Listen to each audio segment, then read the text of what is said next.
कृष्ण। श्री कृष्ण भक्ति क्यों करनी चाहिए, श्री कृष्ण की ही भक्ति क्यों करनी चाहिए।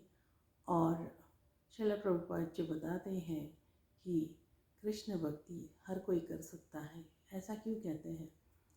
तो कृष्ण भक्ति, पहले तो ये समझना है कि कृष्ण भक्ति ये अप्राकृत है। प्राकृत इंद्रियों से आप कृष्ण को नहीं जान सकते। भगवान से क्या हमारा संबंध है ये जाने बिना भक्ति हो ही नहीं सकती। तो भगवान से हमारा संबंध है तो वो कोई अन्य संबंधों की तरह तो है नहीं कि बाजू वाला जैसा होता है, या फिर हमारे परिवार में या फिर हमारे रिश्तेदारों में जैसे संबंध होते वैसा तो है नहीं। भगवान गोलोक भगवान जो है अपने धाम में रहते हैं तो वो दिव्य धाम है और भगवान की हर बात दिव्य होती है। भौतिक जगत से भगवान का कोई संबंध है ही नहीं और हम जीवात्माएं हैं, हमारा संबंध केवल भगवान से है। क्यों? क्योंकि हम उनके अंश हैं, भगवान के अंश हैं। भगवत गीता में बताया है भगवान ने, तो हम पढ़ सकते हैं। भगवत गीता में अनेक श्लोक हैं जो बताते हैं कि जीव का क्या है, जीव की स्थिति क्या है, जीव भगवान से कैसे संबंधित है। तो हमारा जो भगवान से संबंध है वो दिव्य है, दिव्य स्तर पर है। ये हमारी जो प्राकृत इंद्रियाएं हैं उससे हम भगवान को नहीं जान सकते।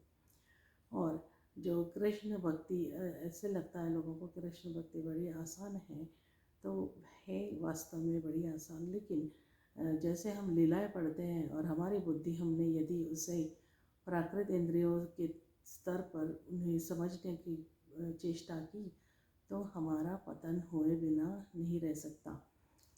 हमें लीलाएं पढ़नी है तो सिर्फ एक उत्तम वैष्णव, उत्तम अधिकारी वैष्णव से ही सुननी है। हम निम्न स्तर के लोगों से यदि कथाएं, भगवान की कथाएं सुनेंगे, लीलाएं श्रवण करेंगे तो हमारे मस्तिष्क में सिर्फ कचरा ही जाएगा, क्योंकि ये लीलाएं इस भौतिक धरातल के स्तर की नहीं है, ये दिव्य जगत की है। और ये सिर्फ और सिर्फ कोई अधिकारी महात्मा से ही सुननी चाहिए। उत्तम अधिकारी वैष्णव कहते हैं उसे। तो वैसे भी अगर आपने हरि कथा किसी साधारण व्यक्ति से सुन ली तो उसे कहा जाता है कि सर्प के कथा, that is touched by the lips of serpent. You should not hear such leelas or shravan. You should not do some katha shravan for us like this. You have to hear it in the association of pure devotees. तो कभी कभी हमारी बुद्धि घूम जाती है हमारे गुणों के अनुसार, तो हमें संभल लेना चाहिए। ये इतनी आसान बात नहीं है। यदि आपने भगवान के प्रति कोई भौतिक भावना कर ली तो आपका ये तो अपराध हो जाता है और फिर भी पतन कारण बन जाता है। तो भगवान की लीलाएं दिव्य स्तर की है और उनके धाम में भी आप यदि जाओगे, जो हमारे भारत में वृंदावन, उत्तर प्रदेश में जो धाम है, उत्तर प्रदेश में जो वृंदावन धाम है, तो आप जानोगे कि वहाँ भी आप वहाँ भी आप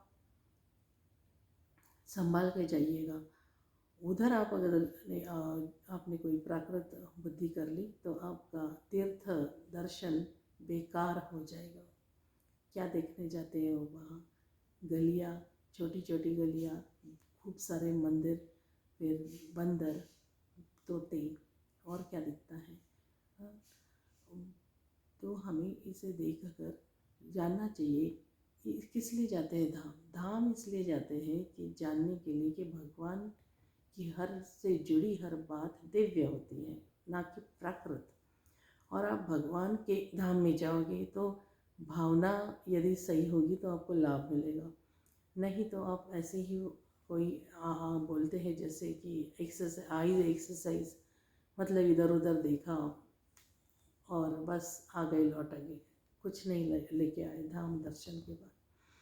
तो तीर्थ क्षेत्र में जब हम जाते हैं तो हमें लाभ अवश्य होता है, लेकिन हम यदि शुद्ध भक्तों के साथ तीर्थ दर्शन करें तो उससे जो लाभ होता है वो हमेशा के लिए रहता है, उसका असर बहुत दिन तक टिका रहता है। तो हमें सावधानी रखनी चाहिए किसके साथ जाना है तीर्थ दर्शन के लिए, कि हम किसके साथ उठ बैठते हैं भक्ति करते हैं समय, हम किसका संग कर रहे हैं, वो साधु कौन है, और हम ठीक, यदि साधु ठीक है तो हम ठीक ठीक संग कर रहे हैं कि नहीं, हमारी भावना कैसी रहती है। 24 घंटे में एक मिनट भी हमारी भावना स्थिर रहती है भगवान के प्रति, मतलब हम सिर्फ उनसे दिव्य स्तर पर जुड़ते हैं, बीच में हम माया के गुणों के प्रभाव में आ जाते हैं और अपराध कर बैठते हैं। तो जो उत्तम अधिकारी जो वैष्णव होते हैं, श्रीला प्रभुपाद कहते हैं कि उनके प्रति जो भावना होती है वो हमेशा आपको दिव्य स्तर की रखनी चाहिए। वे कोई साधारण पुरुष तो नहीं है इस भौतिक जगत के, और ऐसा रख पाना बहुत मुश्किल होता है। तो ऐसा सिर्फ भगवान की कृपा और उस संत या उस महात्मा की कृपा से ही संभव हो पाता है। तो यदि आपको कोई अच्छा साधु, शुद्ध भक्ति का कोई साधु मिल जाए तो आपकी भावना आप ज़रूर देखें, कितने आप दिन में कितनी देर तक उसके प्रति जो भावना है आप ठीक ठीक रखते हो। ये एक वैष्णव अपराध है। यदि आप प्राकृत जो व्यक्ति है, जो साधु है, महात्मा है, उसके प्रति आप यदि प्राकृत भावना करते हो तो ये बहुत बड़ा अपराध बन जाता है भक्ति मार्ग में। तो इसकी आपको सावधानी रखनी चाहिए और कोशिश में लगा रहना चाहिए कि भगवान से जुड़ी हर बात दिव्य होती है। उसे मन से आप नहीं बिगाड़ सकते या मन से बना नहीं सकते। यदि आप पर कृपा हो गई है तो ये भावना सदैव स्थिर दिव्य में रहती है और इसका आपको पता चल ही जाएगा। और यदि आपको पता चले कि आपकी भावना थोड़ी गड़बड़ है तो तुरंत आपको नाम जप करके रोक कर, मतलब पछतावा, आपके पाप कैसे जाएंगे, पाप पछतावा करने से जाते हैं। When you repent all the sins may go away. So repentance is the first step.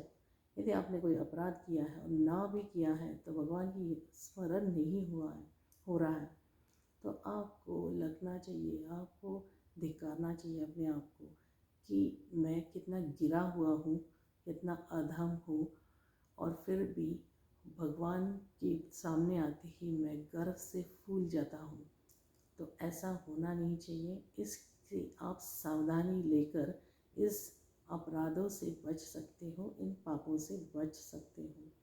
और अगली बार जब आप किसी भी तीर्थ दर्शन के लिए जाना भगवान श्री राधा कृष्ण के तीर्थ में स्थल में कोई भी जाए तो आप देखना आपकी भावना जाते वक्त कैसी थी, आते वक्त कैसी है। तो इससे आपका पता चलेगा आपका स्तर क्या है इस भक्ति मार्ग में। और ये देखना बहुत ज़रूरी होता है क्योंकि यदि हम अपना प्रोग्रेस शीट नहीं बनाते हैं दिनचर्या में हम क्या क्या करते हैं, क्या नहीं करते हैं, क्या करना चाहिए, इसका हम हिसाब रखते हैं तो फिर दूसरे दिन हम उसे सावधानी से